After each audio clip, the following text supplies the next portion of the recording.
Un, dos, tres. Probando. Hola amigos, amigas. Bienvenidos a una noche muy especial. Nos acompaña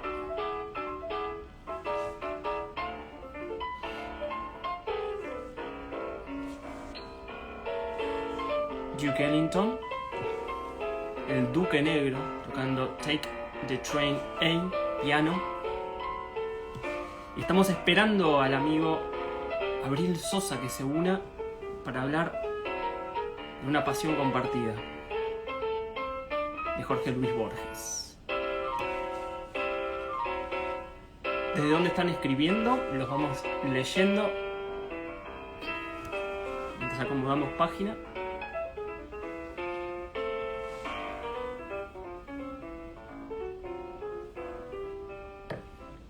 Me puse mi remera nerd de ficciones, obviamente, para estar a la altura de la circunstancia.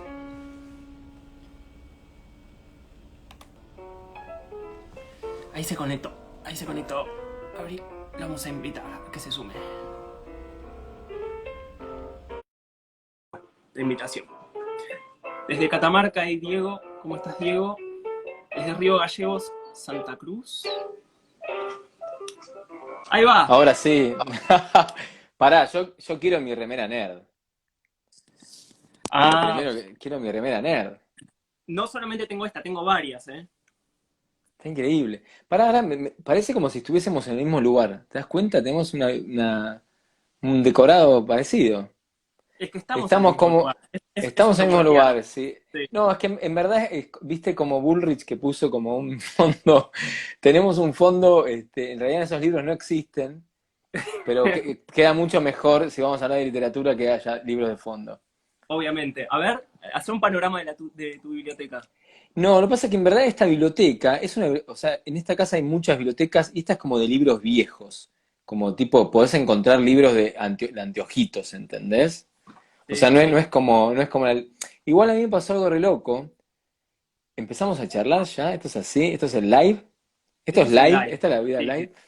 No, que Televisión me en pasa vivo. algo re loco que a lo largo de mi vida fui como acumulando libros y libros y libros y acercándome con un amor casi personal por cada uno de ellos, y después me pasó algo que fue terrible. Leí, un poco obligado, por una persona que quiero mucho, un libro que se llama El método de Marie Kondo, que seguro lo conoces, o más o menos sabés de qué se trata, ¿no? Sí, sí. Sí, sí, Bueno, ok. sí. Entonces la cosa es que me recopé, y porque a mí me gusta todo toda esta mentalidad del mundo oriental, esta cosa minimalista, japonesa, siempre me interesó mucho, cierta arquitectura, etc. Me copé, entonces terminé vendiendo un lote con cientos y cientos de libros y también mucha ropa. La cosa es que me di cuenta de algo increíble, que es claro, el método Marie Kondo está buenísimo en el primer mundo, pero yo cuando regalé toda mi ropa y me quedé con 3 pantalones, 2 remeras, tal cual dice, después no tenía plata para comprarme más ropa, ¿entendés? Y estuve meses y meses con la misma ropa sin poder, o sea que no me funcionó. Y de los libros me arrepiento muchísimo. He perdido muchos libros también, Daniel, porque a veces al mudarme mucho, viajar, viví unos años en Nueva York y después cuando me fui, la biblioteca acá la dejé en la casa del primo de una chica que yo salía y qué sé yo, bueno, y fui perdiendo libros y actualmente ya es como, bueno, me resigné a pensarlos y recordarlos de alguna manera, pero ya no los tengo todos presentes, ¿no?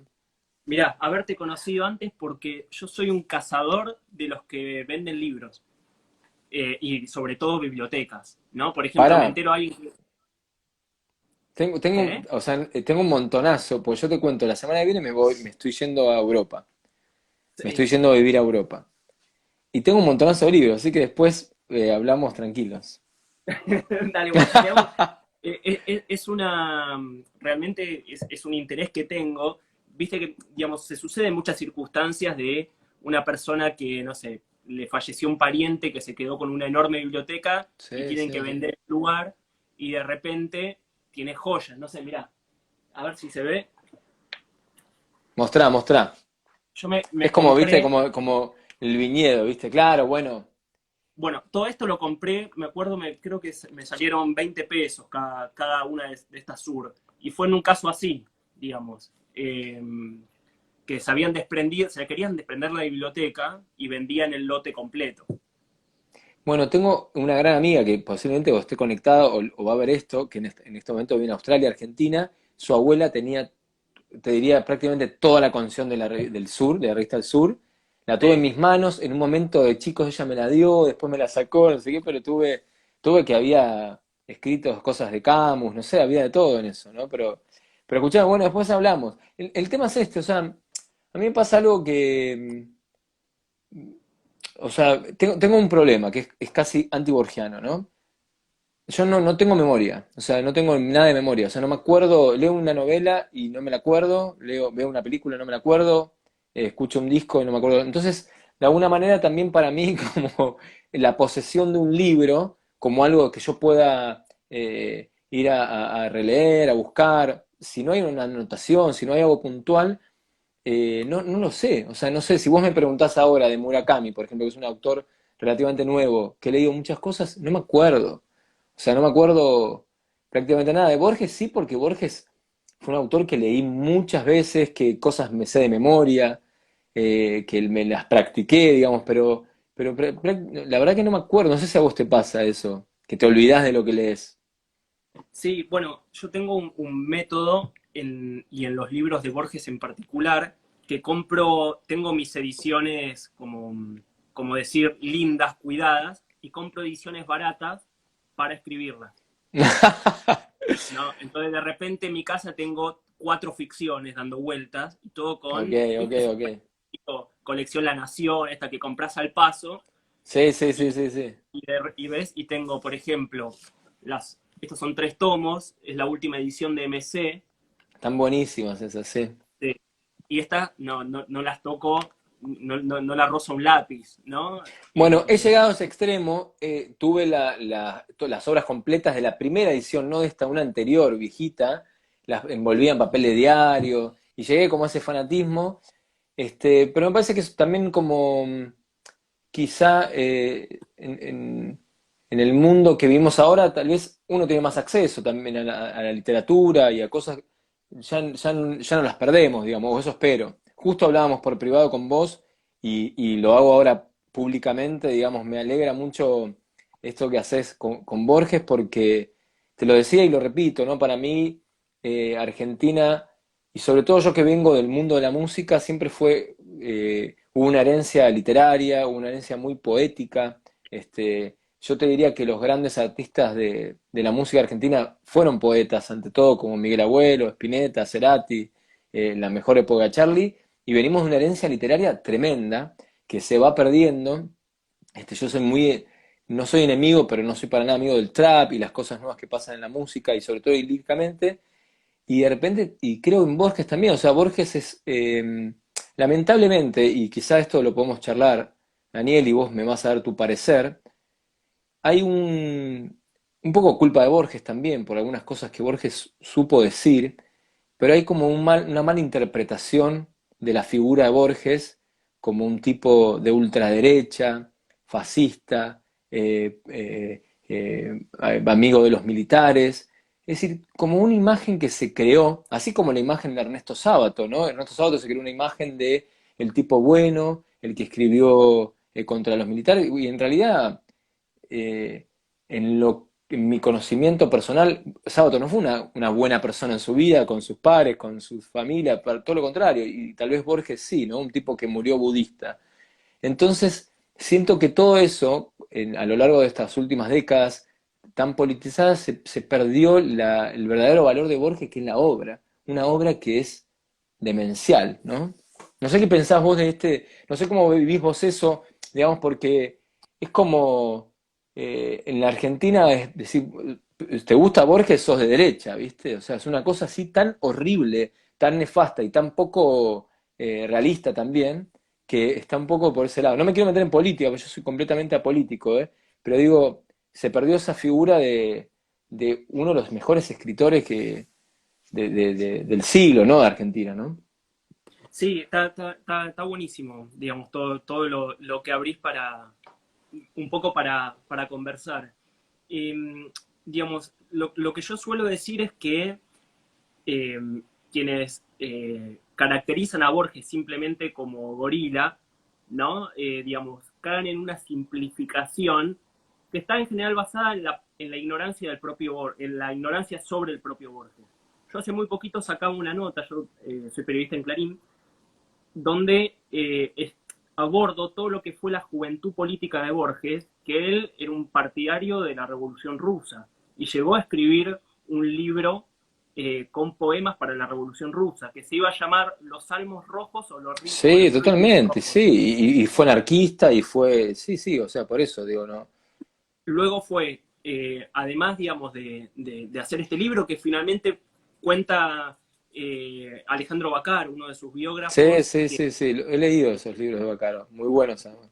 muy buenos, que por circunstancias que no hubiese quien en España le publicara el libro, finalmente no salió ese libro de poemas de Borges sobre la Revolución Rusa o que emitía sus entusiasmos por los bolcheviques. Lo cierto es que ya en Buenos Aires después va a tener su periodo irigoyenista, luego va a ser antiperonista, pero finalmente esto que vos decías, Abril, él se va a definir como un anarquista inofensivo, ¿no? Y va a decir, creo que con el tiempo mereceremos no tener gobiernos, ¿no? Una de las Bueno, un frases anarquista que prole. spenceriano, decía Borges, que era un anarquista spenceriano, sí, totalmente.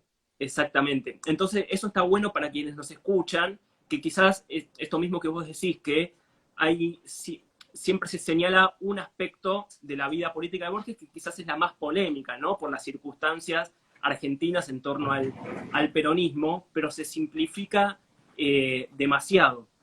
Ciertamente, Borges, a mi entender, siempre tuvo una posición política definida de acuerdo a las épocas. No era un escritor que se sentía fuera de la política, ¿no?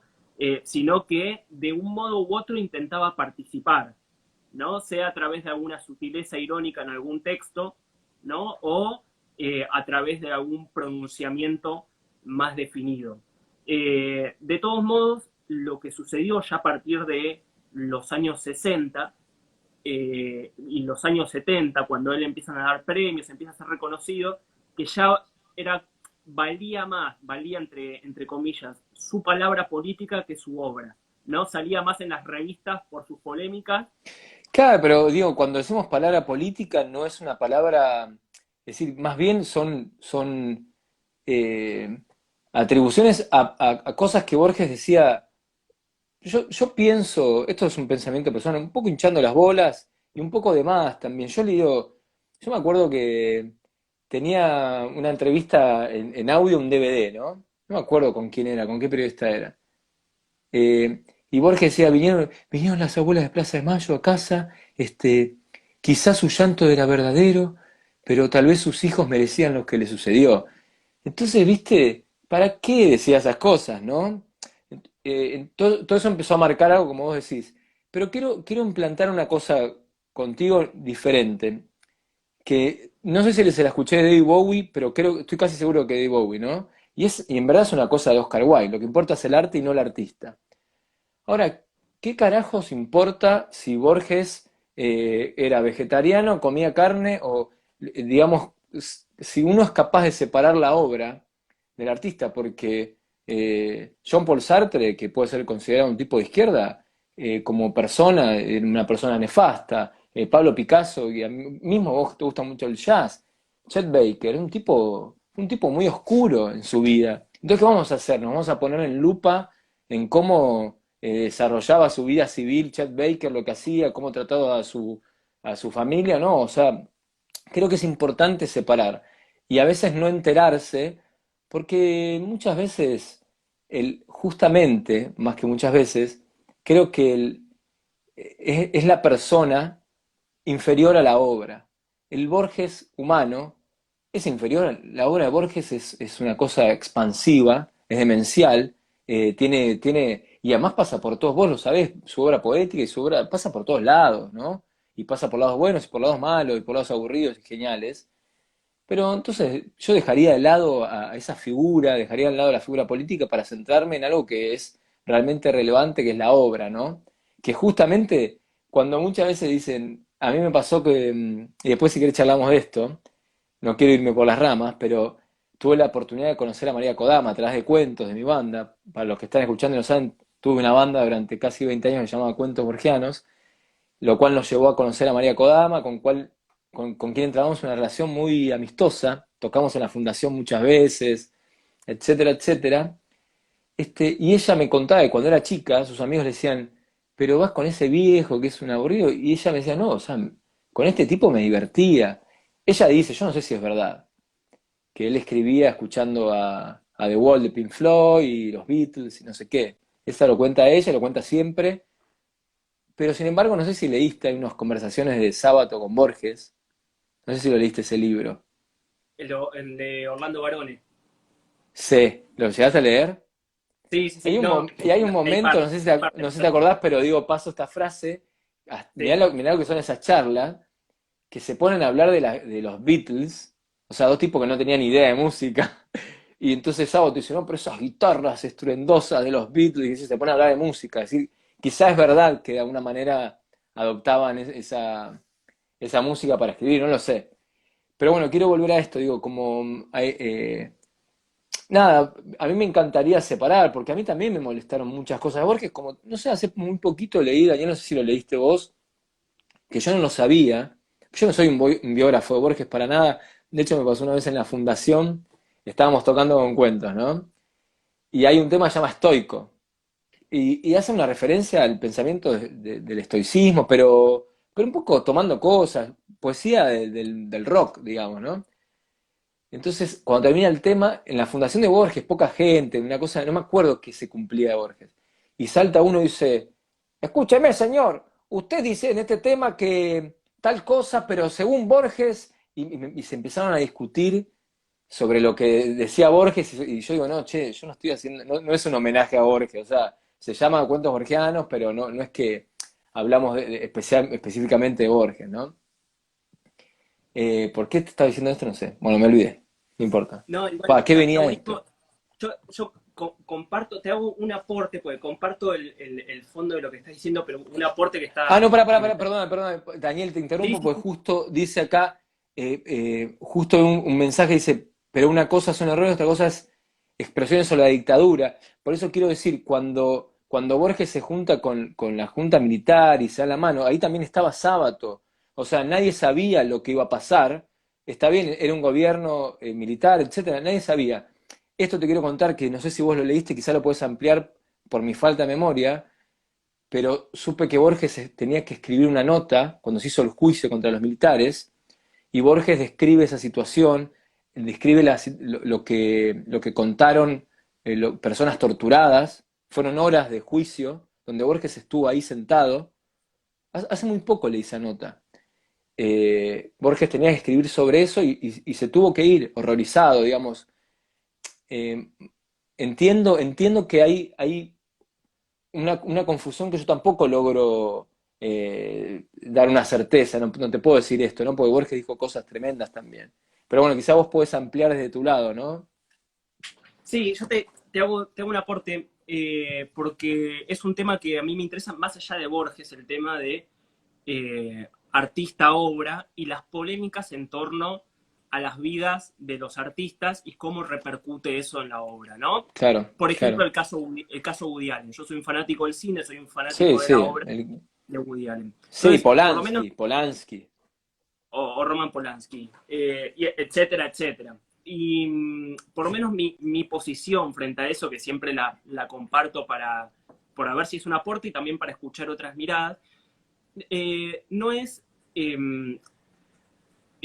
digamos, que una cosa es el artista y otra cosa es la obra, y por tanto tiene que haber una intertextualidad moral, ¿no?, entre una cosa y la otra. Yo creo que hay que leer a Borges o hay que ver a Woody Allen, aún, aún con las circunstancias que uno pudiese considerar nefastas que lo acompañan, ¿no? Porque en todo caso, uno se va a censurar y autocensurar, ¿no?, de una obra que en eso coincido plenamente con vos, que rebalsa por completo la imaginación del propio artista y cómo los lectores y la época toman esa obra, ¿no?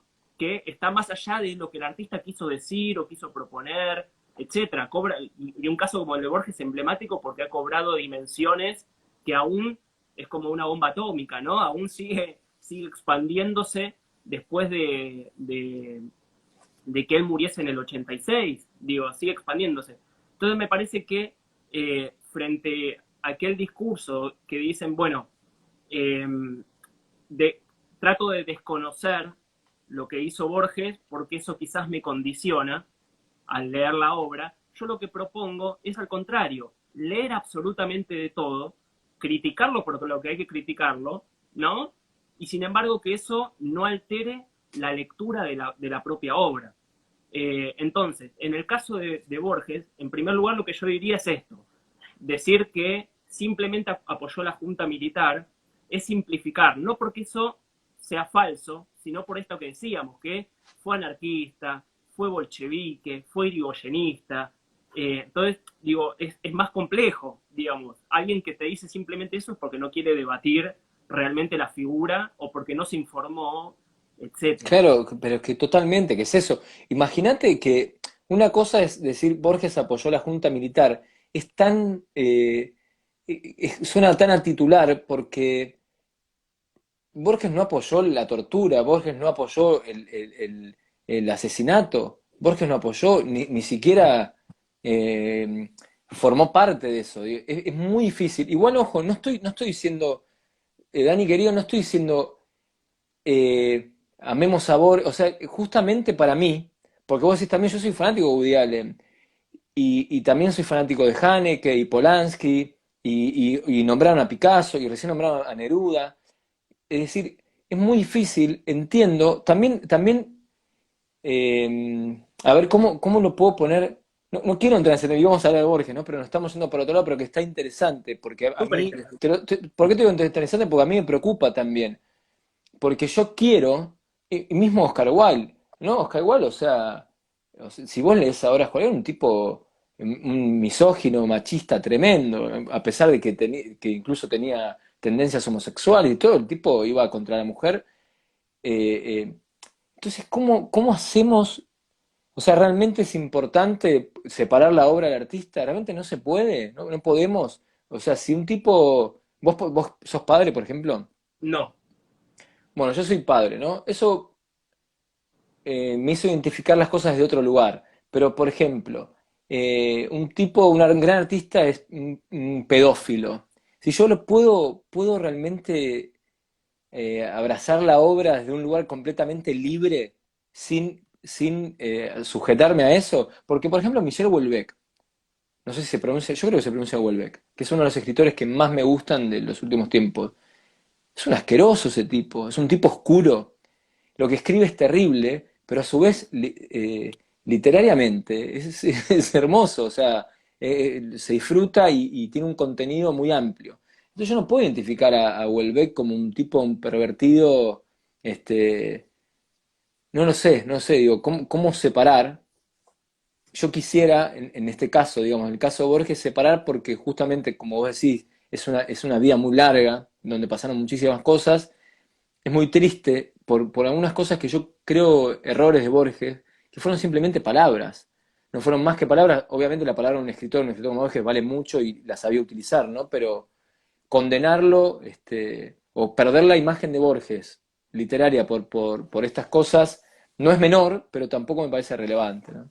mira, te propongo pensarlo de esta manera, o por lo menos una de las maneras donde yo lo pienso, y nada, me parece que está buenísimo este debate porque, digo, debate, conversación, porque no solo estamos hablando de Borges, estamos hablando de, Borges lo ponemos como un caso emblemático, pero estamos hablando de todos los casos donde, como hay actualmente una revisión muy importante sobre las figuras de los artistas, ¿no? Me parece que el debate gira en torno a todo el fenómeno, no solamente a una persona como Borges. En el caso de Borges en particular, esto es un dato simplemente biográfico porque es importante en este punto. Él sí, él fue al famoso almuerzo, que fueron Videla, fue Sábato, fueron diversos personajes. Él tuvo un pronunciamiento entusiasta por la dictadura, elogió a Videla al comienzo, en los primeros meses.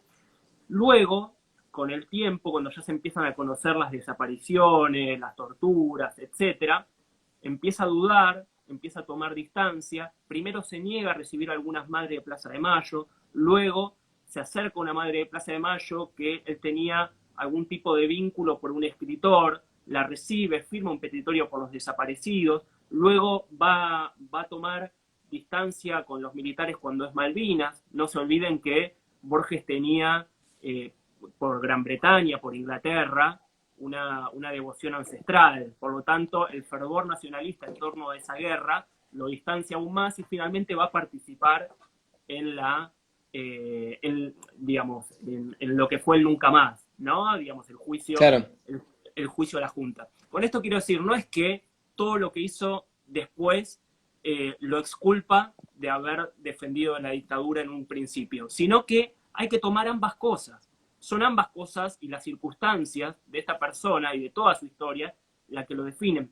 Y yo lo que acá te invito a pensar, y que en general invito a pensar, yo no separo la obra del artista, la obra del artista, porque uno tiende a separar cuando hay algo malo, cuando hay algo que uno juzga malo, y no lo separa cuando uno juzga algo bueno. Por ejemplo, en Borges, pensar en las circunstancias de los años 30, las circunstancias de los años 40, es importante tener en claro su biografía y su biografía política para entender también cómo él llega a escribir eso.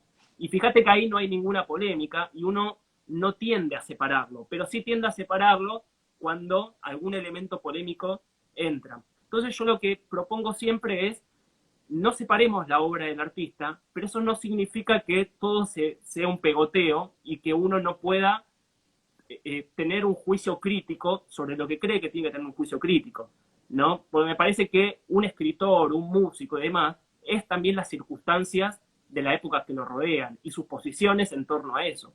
Entonces, digo, es una visión, ¿no? No quiero decir que sea la visión correcta. sí, que esa es la verdad. No, te entiendo y coincido. A veces pasa que, sí, es muy difícil. Yo te diría que, casi el 90% de los artistas que admiro fueron personas completamente nefastas en su vida personal.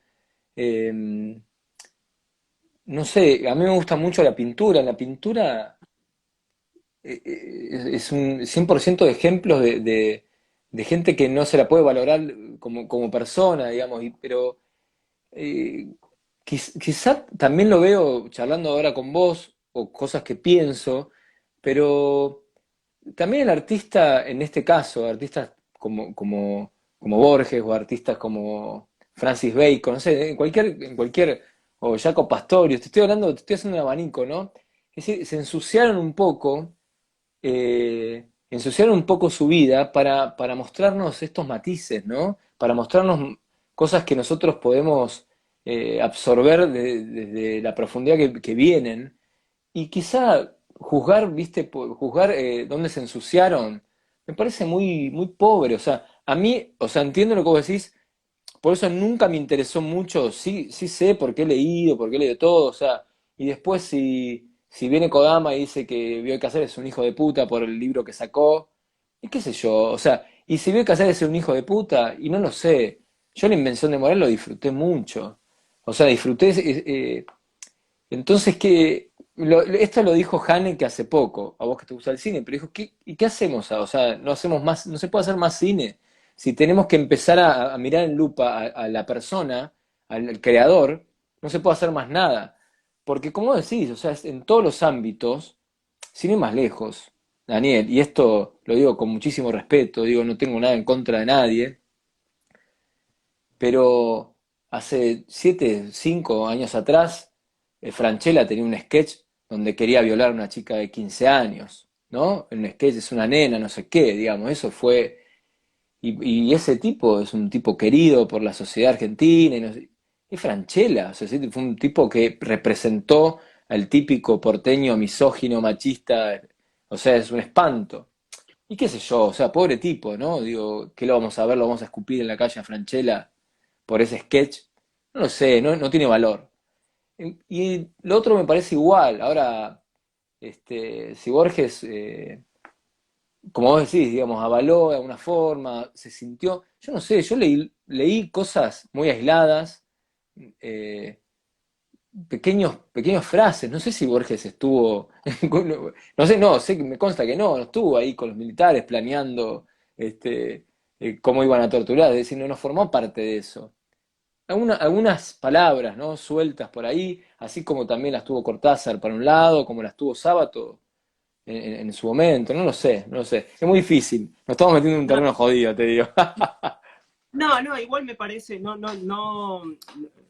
te iba cambiando de tema, pues si no te proponía cambiar de tema, pues me parecía que es un debate muy vigente, ¿no? Y si hay algo que propone Borges, es siempre una vigencia, ¿no? Digamos, los textos que vos lees de él parecen escritos anteayer, ¿no? Entonces me parece que Sí, uno no puede esquivar tampoco los debates porque no le gustan, no sé. Digo, no es que acá tenemos las respuestas, simplemente tenemos, al contrario, tenemos más preguntas que respuestas, pero uno, completamente, por eso digo, como hoy en día todo está, es proclive hacia un lugar muy interesante, porque a mí me pasó, tengo un hijo de 7 años, bueno, ¿sabes qué hermoso que es para él, o para mí, perdóname, para mí, decirle, vos sabés qué loco que en el mundo que yo nací, donde yo tenía tu edad, no se podía, una mujer con una mujer no se podía casar, un hombre con un hombre, no existía. Hoy en día eso es una cosa muy natural. Entonces es muy interesante también hacia dónde va el debate, porque como vos decís, es muy amplio, no es solamente en ese aspecto, ¿no? Entonces, dejar de lado esas circunstancias en las que vivimos y que son muy sensibles. Por eso yo a veces cuando hablo de esto trato de, no quiero decir una palabra más, digo, no quiero ser juzgado de nada porque todos tuvimos también otra manera de mirar el mundo y de vivirla. Por eso digo, hace 5 o 6 años estaba Franchella en la tele tratando de violar a una chica, ¿no? Y eso era, y la gente aplaudía. A mí nunca me gustó Franchella, me parece un tipo detestable y es como me parece que él un poco es como su personaje, pero por Franchella, digo, no sé, pero me parece medio nefasto. O sea,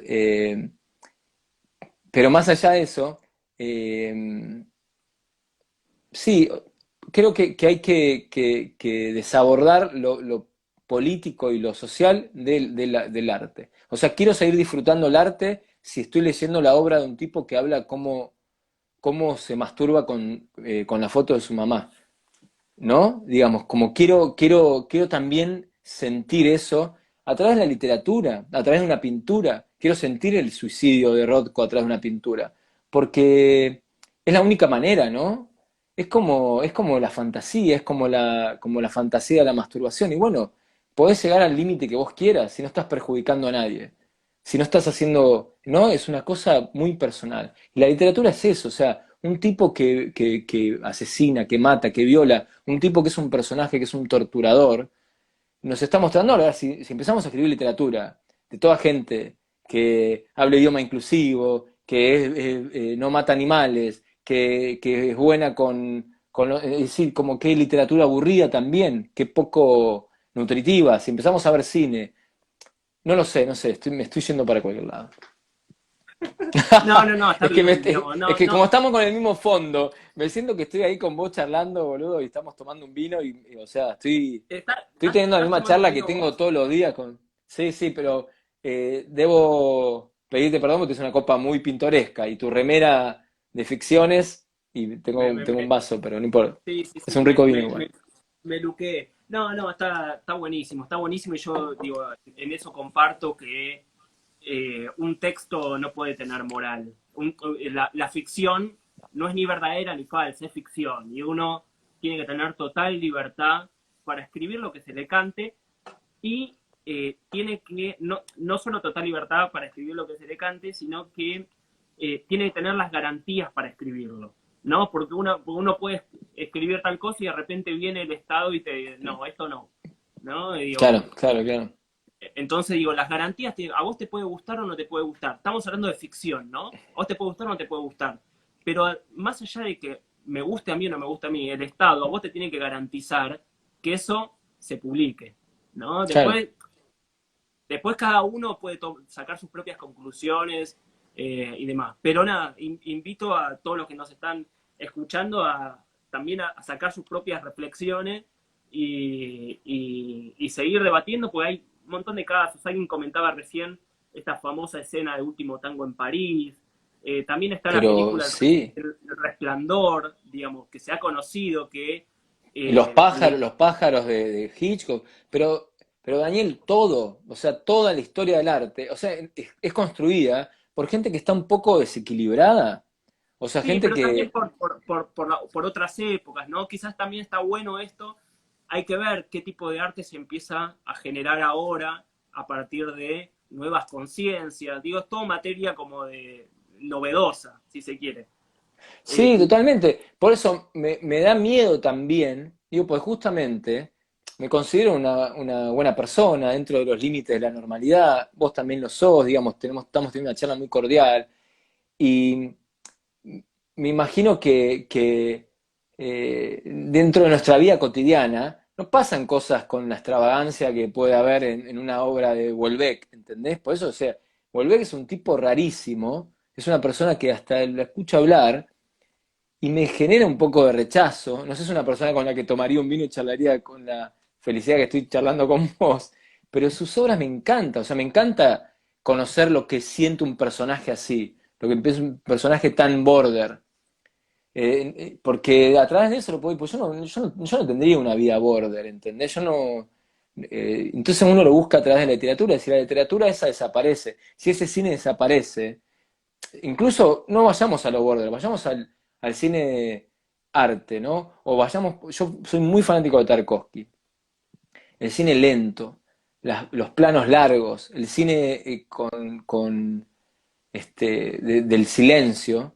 Si desaparece eso, si todo es Netflix, y bueno, uno está perdiendo algo, uno está perdiendo una construcción, ¿no? Porque somos todo eso también.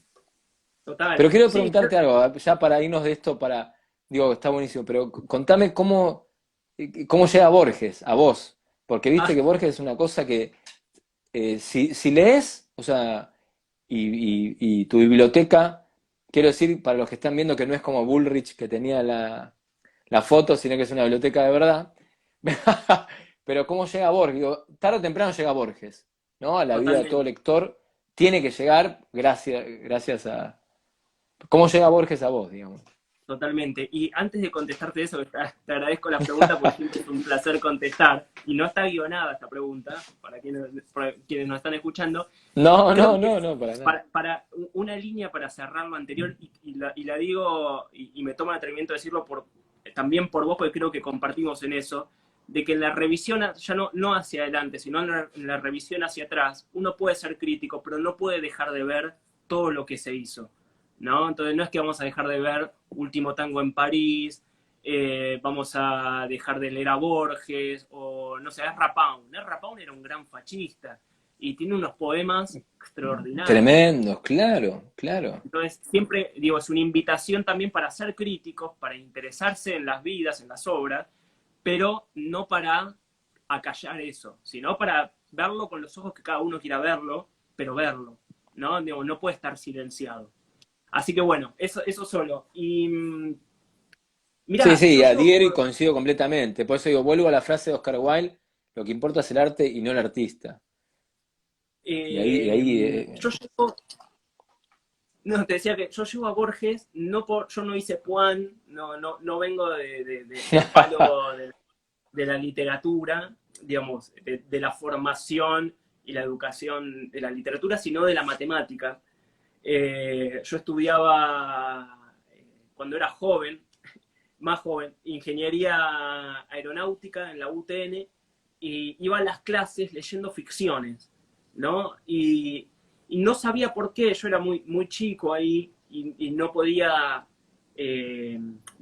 todavía tener una visión de fondo y cómo se podían unir la matemática y la literatura, pero en ese momento lo sentía familiar, ¿no? Es decir, yo salía de las clases de análisis matemático 2 y me ponía a leer ficciones y para mí era familiar, ¿no? Pese a que eran lenguajes diferentes, digo, lenguaje en el sentido técnico, ¿no? En uno demostraste un Sí, sí, teorema, sí.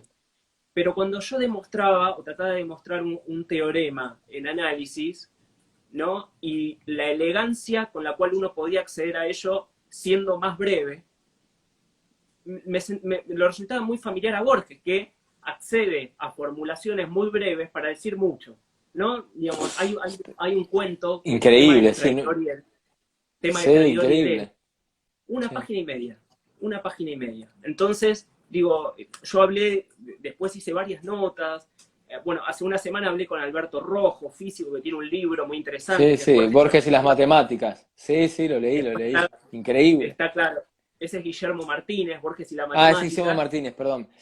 Porque viste que incluso en ese libro, como creo que en ese libro cuenta que muchos de los descubrimientos dentro de la física, Borges los anticipó de alguna manera en su... Bueno, para mí, claramente la LEF es el Internet, ¿no? Digo, tiene esa Sí, cosa. sí. Bueno, vos bien lo dijiste, en el jardín de senderos que se bifurcan, se adelanta, y esto es posta, 16 años a la teoría de los multiuniversos, de los multiversos. Eso Bueno, es eso lo leí en interesantísimo. este libro que decía, en Borges y las matemáticas, totalmente. Exactamente, exactamente. No, tiene esas cosas fascinantes de anticipación. Así que bueno, digo, a tu pregunta era eso. Y ahora te devuelvo yo la pregunta. ¿Cuentos borgianos se iba a llamar El jardín de senderos que se bifurcan Sí. originalmente? Ahí está, ¿viste? En realidad se llama Cuentos Borgianos no por Borges, sino por Graciela Borges. No, mentira. Vos sabés que Graciela Borges se llama Graciela Borges por Borges. Sí, lo sé, se lo dio, le cedió su apellido. Le dio el apellido, porque el padre no quería que sea actriz, no sé qué. Sí, en realidad se iba a llamar. Es que nació como un proyecto medio en broma, que tocábamos covers y no sé qué. En paralelo yo tocaba en Catupecu en esa época todavía. Entonces agarraba la guitarra, hacíamos covers y quedó ese nombre. Y después cuando la cosa tomó un proyecto más serio, se le puso Cuentos Borgianos, obviamente en homenaje a Borges para mí Borges representa, yo no vengo de una familia, bueno, medio como te pasó a vos, digamos, que no fue Puan lo que te llevó a Borges. Para mí todo lo contrario, yo vengo de una familia, típica familia clase media, donde los únicos dos libros que hay eran la Biblia y el Martín Fierro, no había nada más, no había biblioteca en mi casa. Pero sin embargo, con los años descubrí que una tía abuela leía a Dostoyevsky, o mi bisabuela leía a Dickens, pero no porque eran acérrimas lectoras, sino porque no sé, en 1920 no tenían otra cosa que hacer y leían a Dostoyevsky, digamos, ¿no? Entonces descubrí esos libros. Y fue Borges para mí, yo a los 12 años, el papá de un gran amigo, ingeniero naval, justamente relacionado un poco con, con todo tu mundo de ingeniería, fue el que me introdujo a Borges y me pasaba lo mismo que vos dijiste, digo, no quiero copiarte las palabras, pero yo, a mí me llegaba algo a los 12 años, la obra de Borges es una cosa muy compleja, porque en breves párrafos o en cuentos abarca tanto que no entendía del todo, pero algo me llegaba. Entonces yo ahí descubrí algo en la obra de Borges y para mí Borges fue como, siempre lo tomé como un buen honorario y fue un poco también quien me enseñó sobre literatura. O sea, vos lees a Borges y aprendés sobre literatura, aprendés sobre filosofía, aprendés sobre pensamiento científico, aprendés sobre religión. O sea, Borges está el Borges literario, el Borges la poesía, pero los ensayos de Borges son, son tremendos. Los diálogos de Borges, las entrevistas de Borges. Lo debes tener por ahí con Ferrari, los diálogos de Borges. Uno de los últimos diálogos de Borges. Que son 3 libros, no sé si tenés los 3. Si no tenés los 3, yo te regalo el que te falte. Yo tengo el uno, en diálogo uno. Tengo los 3. Porque está el 2 y después hay un tercero que es como cosas que... Sí, Te lo voy a regalar. Bueno, ese Borges, o sea, leer esos diálogos es ir a la universidad 5 años, o sea, ahí hay una data tremenda. Entonces, para mí Borges fue como un maestro y fue quien me enseñó a leer. O sea, yo llegué a Nietzsche por Borges, o sea, Daniel, yo abandoné el secundario a los 15, 16 años, porque me dediqué a la música y porque para mí lo tocar era todo y con Catupecu estábamos muy metidos y no me interesaba estudiar. pero entonces alguien me tenía que enseñar y ese fue Borges, o sea, aprendí a través de, entonces para mí como la figura de Borges siempre fue como la figura artística, porque por eso digo, acá a mí no me interesa, lo que hace poco leí que resulta que este Borges fue a la casa Vargas Llosa, ¿no? Como a entrevistarlo, no sé qué, o a charlar con él. Creo que en una época era periodista, y Borges tenía unas goteras. Entonces este Vargas Llosa le decía, no, Borges, usted se tiene que mudar, usted, un escritor como usted no puede vivir acá, que la casa se cae a pedazos, no sé qué, y Borges al otro día dice, ayer vino un señor muy amable, no sé si era un agente inmobiliario porque me quería vender una casa, digo, como, qué sé yo, ese Borges no me interesa tanto como la obra, ¿no? Claro, bueno, ahí, si no me equivoco, Vargas Llosa en este señalamiento que le hace como usted siendo quien es, No puedes vive vivir acá. vive tan modestamente. Y sabes que yo lo contaba en un posteo hace unas semanas, que yo me fui a Ginebra solamente para ir a la tumba de Borges, ¿no? Y cuando No, llego a no fuiste a Ginebra, hacer pis, ¿no? En la tumba, como esa famosa foto que salió de un tipo haciendo pis, ¿te acordás? no, no, yo fui sencillamente romántico, le dejé un poema y una rosa, así que, Muy lindo, muy lindo, muy eh, lindo. pero podría haber hecho otro acto de vanguardia, Sí, sí, sí. preferí lo elemental.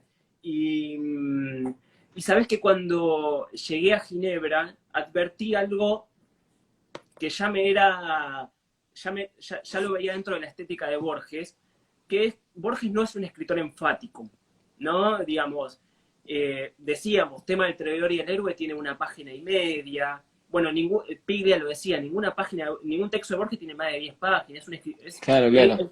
es un artefacto microscópico que produce un milagro en los años 40 en Buenos Aires, ¿no? Por eso Piglia decía que no le dieron el Nobel, porque no es Proust, no son los 7 Sí, sí, tomos, 5 tomos, claro, sí. digo, no es un novelista naturalmente, y aún es un cuentista muy breve, ¿no? Digamos, porque también uno le puede decir un cuento, no sé, puede pensar en El perseguidor de Cortázar, que nada, es casi una novela, una novela.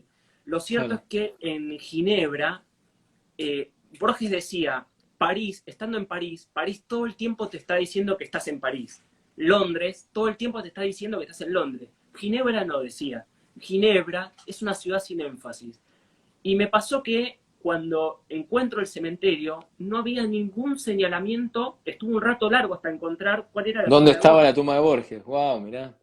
Fíjate, porque no había una idea pretenciosa del lugar de decir, mira, nosotros es como, no sé, en Perlayé está Morrison. Yo estuve ahí, fui a ver a Morrison, estaba Oscar Wilde, está todo señalado, hay un tour, hay guías, pero ahí no. Es como está la tranquilidad, está la tierra, la tumba que le dedicó María Kodama, pero no hay énfasis. Me parece que eso es muy importante para entender también esta idea de Borges de que, y me parece como idea para la literatura y para quien escribe, digo, no hay que exagerar. Si yo siempre digo en las clases, algunas clases de poesía que doy, si está lloviendo y te sentís mal, no poner caen las gotas sobre el agua, caen las gotas sobre la baldosa y miro por la ventana, sino poner llueve, punto. Está lloviendo.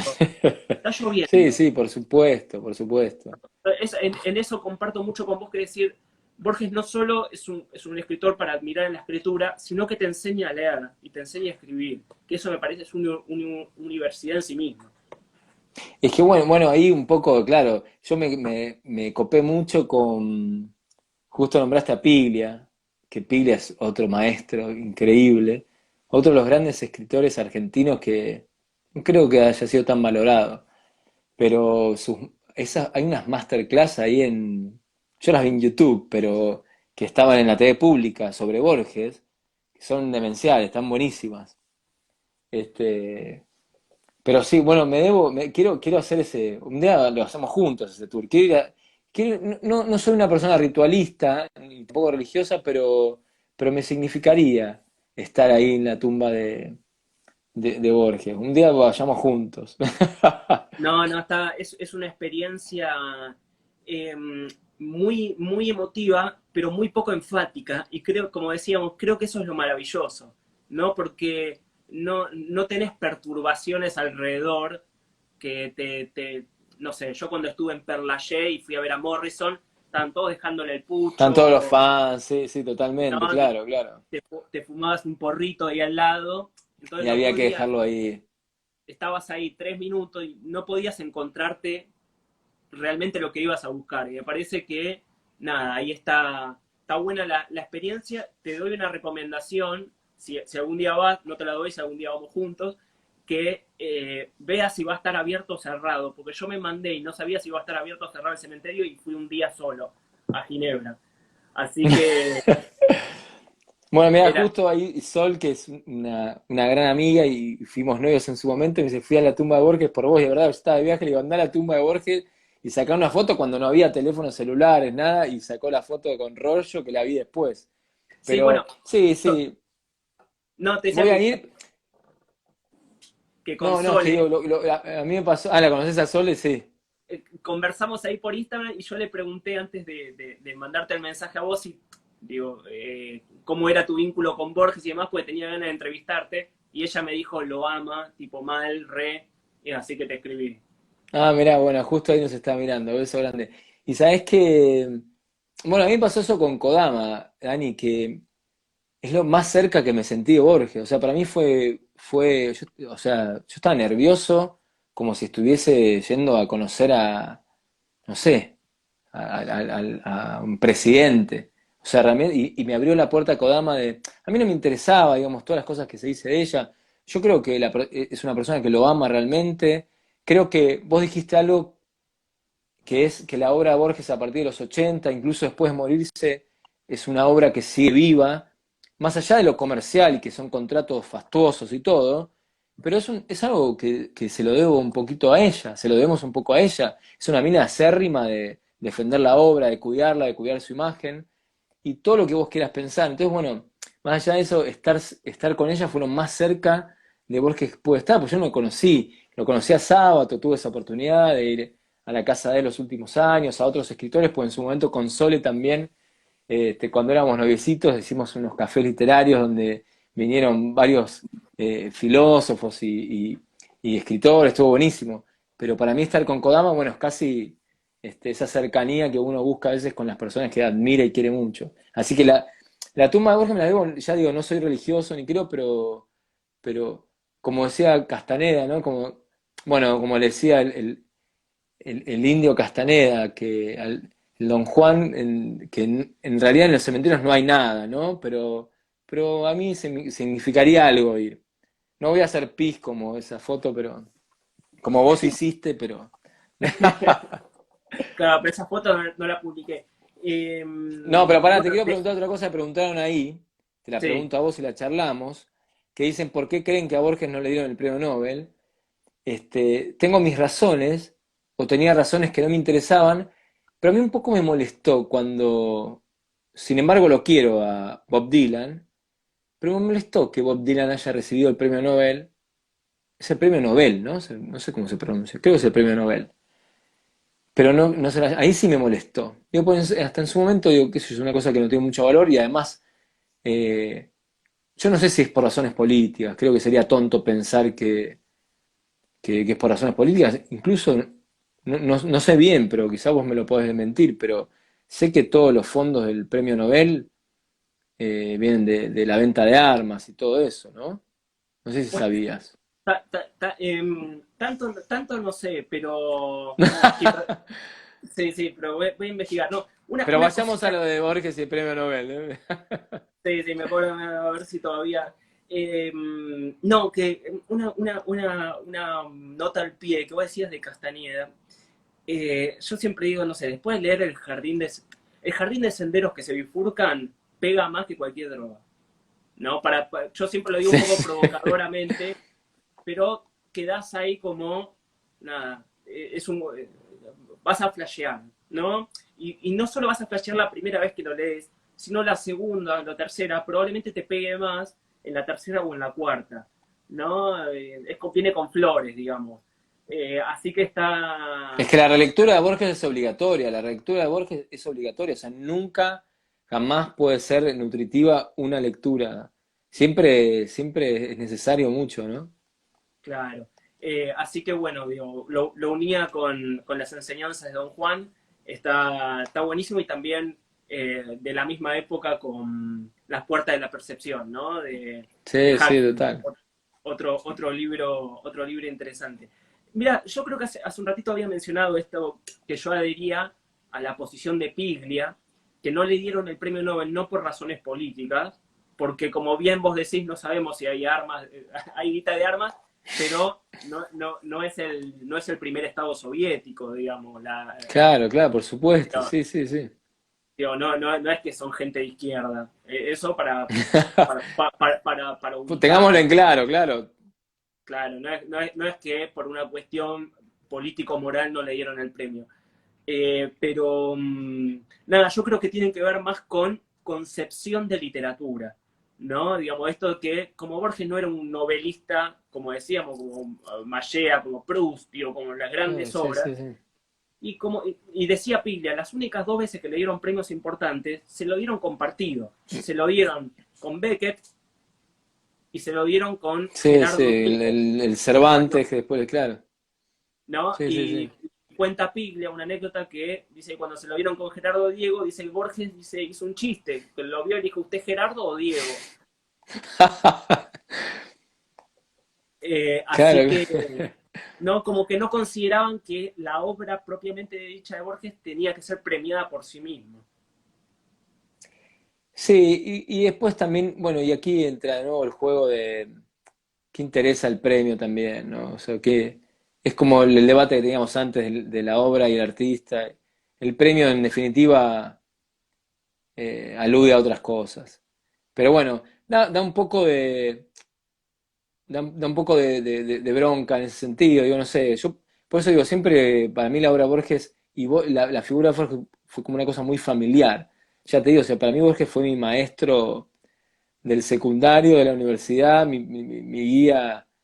Entonces, cuando lo ganó Bob Dylan, alguien dice, Bob Dylan sí, es un campeón y todo, ¿no? Yo la verdad que se habla en inglés poco y nada, y no conozco el idioma como para decir que realmente lo que hace Bob Dylan es extraordinario, porque todo lo que leí en inglés lo leí en español. Pero, pero sí, sí, o sea, probablemente lo merezca, ¿no? Bob Dylan también. Te propongo esto, porque en cualquier momento se nos va a cortar. Sí, se corta esta locura. Se nos va a cortar. ¿Querés seguir un rato más o lo dejamos para otra vez? No, como vos quieras, lo que quieras. Dale, dale, porque nos quedaron algunas cositas en el tintero. Quería preguntarte un poco por tu biblioteca borgiana. ¿Qué Así que si hacemos? querés seguimos Que un se ratito. corta y tenemos que empezar de nuevo, ¿no? ¿Cómo es la cosa? Claro, te propongo, mientras yo grabo este que va a quedar en mi feed, que lo largues vos y yo me sumo. ¿Te parece? Dale. Pero pará, Ya, ¿podemos tomarnos 5 minutos para que pueda ir a hacer pis? podemos tomarnos 5 minutos. Dale. Hago pis y te llamo y te busco ahí, digamos. O sea, empiezo yo Dale. y te tengo que. Yo soy muy malo con esto de los lives, ¿eh? Pero creo que. O sea, si vos apareces, tú te tengo que invitar. Sí, en realidad yo me voy a enviarte la invitación. Por eso, pero. Voy a pedirte solicitud Ok, ahí de. va, ahí va. Ahí va. Dale. Dale, ahora nos Bueno, vemos. pero en 5 minutos. Cinco, así me das. Dale, dale. Chao.